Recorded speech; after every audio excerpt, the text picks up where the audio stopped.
Constable కనకం ఈ series నాకైతే one time watchable అనిపించింది గైస్. మెయిన్ గా స్టోరీ లైన్ ఏంటంటే 1990s లో శ్రీకాకుళం రేపల్లె అనే విలేజ్ లో అడవిగుట్ట అనే ఒక సీక్రెట్ ప్లేస్ ఉంటుంది. ఆ ప్లేస్ లోకి వెళ్లిన అమ్మాయిలందరూ మిస్ అయిపోతూ ఉంటారు. అందుకని గ్రామ పెద్దలు ఎవరిని అక్కడికి వెళ్ళనివ్వరు. ఆ టైంలో ఆ గ్రామానికి కానిస్టేబుల్ కనక మహాలక్ష్మికి అక్కడ పోస్టింగ్ పడుతుంది. అయితే ఒక రోజు కనకం ఫ్రెండ్ చంద్రిక మిస్ అవుతుంది.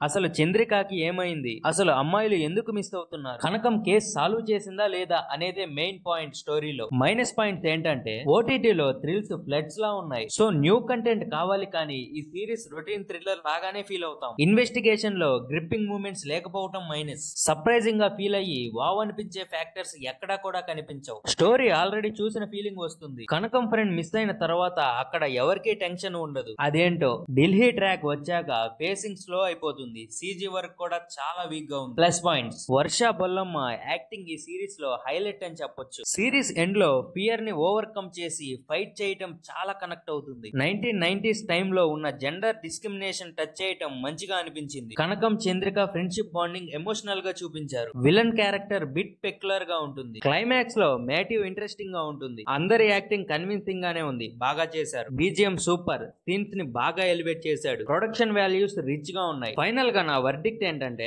ఓవరాల్ గా కానిస్టేబుల్ కనకం ఒక crime thriller, one time watchable. Story కొత్తగా ఏమీ లేదు, థ్రిల్స్ కూడా ఎక్కడా అంతగా లేవు. కానీ Varsha Bollamma acting, villain characterisation and technical values బాగా ఉన్నాయి. దీనికి నేనిచ్చే రేటింగ్ 2.75/5. మీకు నా రివ్యూ నచ్చితే సబ్స్క్రైబ్ చేసుకోండి గైస్. ఇంకా అప్కమింగ్ రివ్యూస్ అన్ని నా ఛానల్లో వస్తాయి.